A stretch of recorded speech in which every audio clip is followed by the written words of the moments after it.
guys, it's Laurelei Lee, the glare in my glasses horrible, and I'm back for another episode of Steins Gate. So, last episode, I really appreciate the comments on last episode, especially one saying that I'm glad that for your sanity they addressed the butterfly effect, because yeah, I was starting to lose it a little bit. I am very glad they finally addressed the butterfly effect and then continued to completely discard their knowledge of it. Like,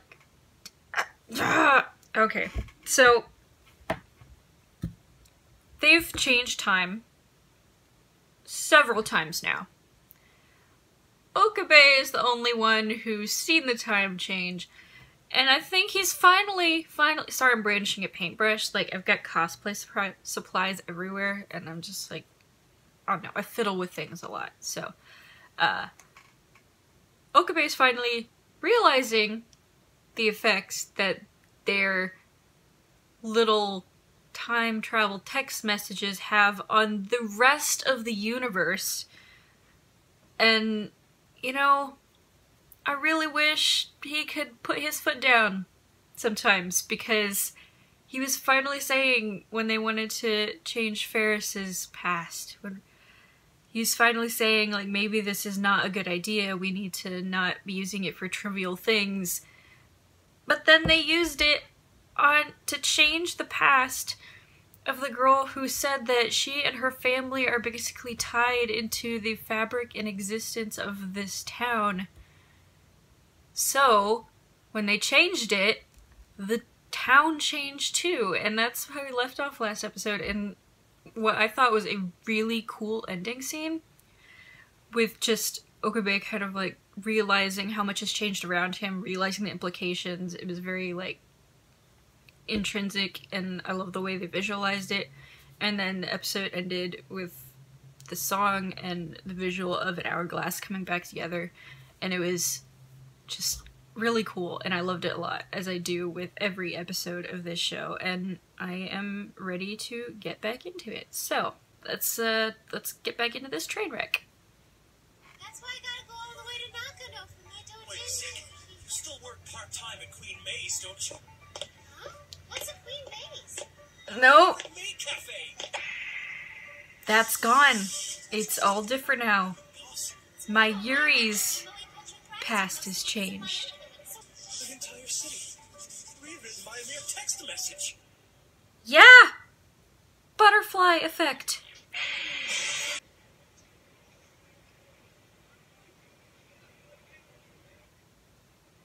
Even though the past has been substantially altered, our relationships are essentially the same. Yeah, me too. And you're lucky for that fact. Schematics the way you do a small boobies will have their day. Hey, we should all take a field trip to the beach some weekend. This outing to the beach were really girls only. That would leave Boruka high and dry. Huh? How so? As I pointed out to you, They did. Boruka is, shall we say, of the masculine persuasion. They did change it. Did work, didn't it? If that's the way that you think of me, so be it. Well, naturally it is. What else am I supposed to think? Jackass? They did change. No, you don't. Oh my gosh. Hold on long enough. What the hell? I did assume that you had a second bike. So, it's not much of a smoking gun. But I have an old pin of his. I want to think about dropping the part-time job and focusing all on this. Look, I can't tell you why exactly, but I'm only going to have one last chance to see him. Short version? I think my dad's going to be somewhere tomorrow. But if I show up and he doesn't, that's it. I gotta move on either way. Hell, if I don't find him in Tokyo, I might as well quit looking. I don't understand her. You are ill at ease, and I find I can relate. Like I said, I have theories, but You I don't just made the feel confident enough to serendipitous voice error them of yet. disclosing your tale. What are you gonna do to me? Alter your past, of course. No! It's all part of my master plan. Stop! You is just a side effect. You will send an email to your father, understood? Hey, listen, I want you to promise me you'll come to the lab tomorrow whether you meet your father or not. If he's not there, we'll help you. And for science, of course. For all your world dom talk, there's just a big old softie. Yeah, I can see that. Wait, are you bribing him with food or fares? Either way, that'll probably work. Huh? Yeah. But Ferris told me she couldn't be here tonight. You remember earlier, right? How about 3 hours? All right, shopping it is. Shall we be off?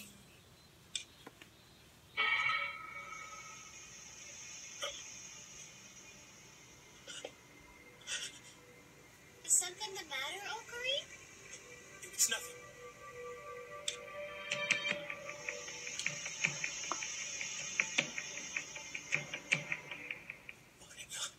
No. Oh, someone knows what he's doing. You've been so quiet all night. I keep waiting for you to say something like, looks like the organization's been messing around with the price of local meat, launching Operation Half-Off Sales Event, or something like that. They've sabotaged the beef supply. Operation Audumbla is still viable, albeit at a greater cost. Unlock additional culinary funding on the double. Remember back when we were little kids? And you had that really bad fever? Yeah. Right when everyone was losing their head over the whole Y2K thing. So I looked up at the stars and said a prayer. And right then, one went shooting past right above me. So, as it went, I said, "Don't take my ocarine." I said it 3 times in a row. And the very next morning, your fever had broken and you said you were feeling better. I don't mean to brag, but I kind of saved your life, you know? Sorry, but you didn't. Remember when you first got sick, how you fell down? Remember what you said? You said you were dizzy and that the world felt all wiggly. Like you'd been zapped by lightning, you told me. Like things didn't make sense anymore. When we were back at Ferris's, your face reminded me of then. I'd forgotten how that felt. It's the same way I feel when I shift world lines. World line shifted back then. Someone shifted. Bout of illness. Ooh, I'll just pop him in the phone wave. No, Probably not a good idea. Explode in there. Find me a single world line in which egg and mushroom salad goes with apple pie. I'm calling a moratorium on the chop, chop, chop. Out of the way. He's lost control of his lab. Fat load of good that does me. I skip my time travel meetup for this. Time travel meetup? Don't judge. It's just a bunch of posters from a sci-fi forum I moderate sometimes. We had a writer coming as a guest tonight, too. This little kid is so cute. What are you keeping here? Aha, here we go. No, don't pull that. I'm so sorry, you guys. What's done is done. You have to unplug everything else before you use it. Otherwise, breaker will trip it. Yeah. Anybody know where the flashlight is? The problem of living with a bunch of people that like to tinker around with electronics. I thought of the lab I work at back in America. It's top-notch, you know? We're talking wall-to-wall geniuses. They're all so cold. Scientifically, it blows this place out of the water, but I feel at home here. Aw. Hey. I made this place because I couldn't invent friends. It worked. I mean, I'm still here, aren't I?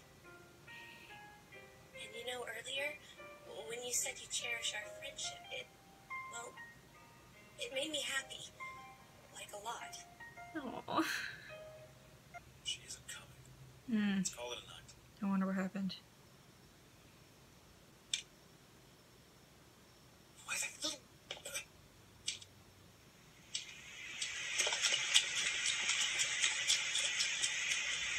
I'll send an email instructing myself to tail Suzanne this afternoon at all costs. No. Yeah. Everything that's transpired. Dare I alter the past any further? You really should not dare. Thumb twiddling, milquetoast trembling in his lab coat. I am Ho in Kyoma. I look into the abyss with nary a fear.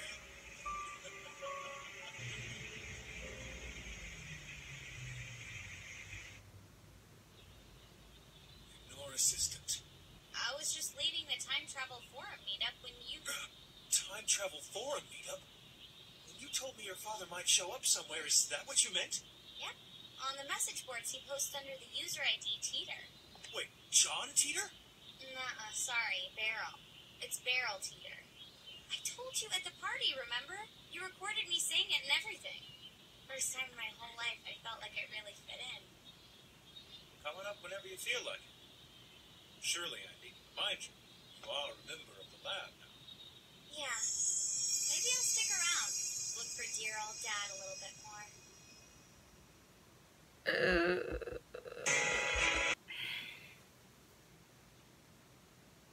They really need to stop changing the past. If the ominous butterfly floating across the screen at the end was any indication. Just so many little things that are just, like, feel like terrible omens to me in this show. Especially voicing the fact, like, oh, luckily our relationships are still the same. You're very lucky that that's the case. You could have changed that world line and come back and none of you would know each other. Like,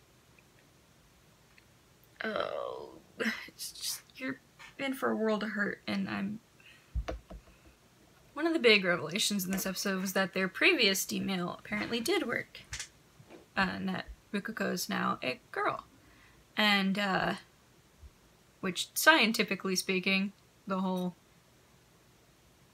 veggies thing, like, it's not true. But, interesting that they did manage to change something back in the 90s.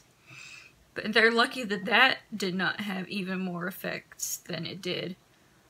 But now, their whole town has changed. And it seems like other stuff has changed too. When Daru was gonna go meet up with online friends, it wasn't like gaming friends or something like Kiyoma would have expected from before. But it was the members of a time travel forum that he moderates. Which... that wasn't a thing before, I don't think. And I'm really curious about what's going on with Suzuha's father. Because like I said, there are lots of things about Suzuha that kind of like have me on edge, like just waiting for something bad to happen. Sorry, I've now found a toothpick and I'm playing with it. But like I said, I don't feel confident voicing theories. Like, it's a self, like, confidence thing, but I don't know. Also, wasn't there a part of this episode where she was looking up at the building and the satellite was still there? And then later in the episode, they show the building and the satellite is gone. And where was Suzuha going when she said, sorry, goodbye, after she apparently didn't meet her father? Or did she? I don't know. I'm very confused. It's all very weird. But it's intriguing like crazy. Like, my mind is just spinning, trying to figure out what's happening. But that moment with Mayuri was like the sweetest thing I've ever seen in my entire life. I love her. She's the best. She is all that is good and pure in the world. But the plot twist that came with that said that it felt like he said it felt like it had been being struck by lightning, and he realized that's what he feels now. So he felt a world line shift when he was really little, and he didn't remember it until Mayuri reminded him. And it was apparently a pretty decent one too, because Mayuri said that the world didn't feel the same. Speaking of plot twists in this episode, someone is now watching Okabe. Someone knows that they're changing the past. I don't know if it's someone who, like Okabe, can tell when the world lines are shifting, or if someone from CERN is on their tail, or whatever that is. But it wasn't just an ominous "we're watching you" message, because they sent a picture of gelatin. And that was enough to really, really freak Okabe out. So there's just so many things happening now. Like, things have just been set in motion. The wheels are going, and I cannot wait to see where this is going. I'm so excited. And I have decided that as soon as I finish Steins Gate, I'm immediately going to go into Steins Gate 0. Mostly because people have been talking about it on everything, and I've been dodging spoilers left and right. But I still want to do it. I want to do it as soon as I can, because this show, I don't know, it just... Like, all the shows I'm watching right now are great, and I love them all in many different ways, but there's something about this show that just grabbed me from the very first episode. And I love it to death, so I cannot wait to see where this is going to go. And I can't wait to see where it's going to go in the second season. I heard it's a bit different because J. Michael Tatum didn't do the translation for this one, but it's still, like, the same voice actors. I heard it's still really great. So, yeah. All that being said, thank you guys for watching. Check out Discord, Patreon, all that good stuff down below. And, yeah. I love you all, and I'll see you in the next video.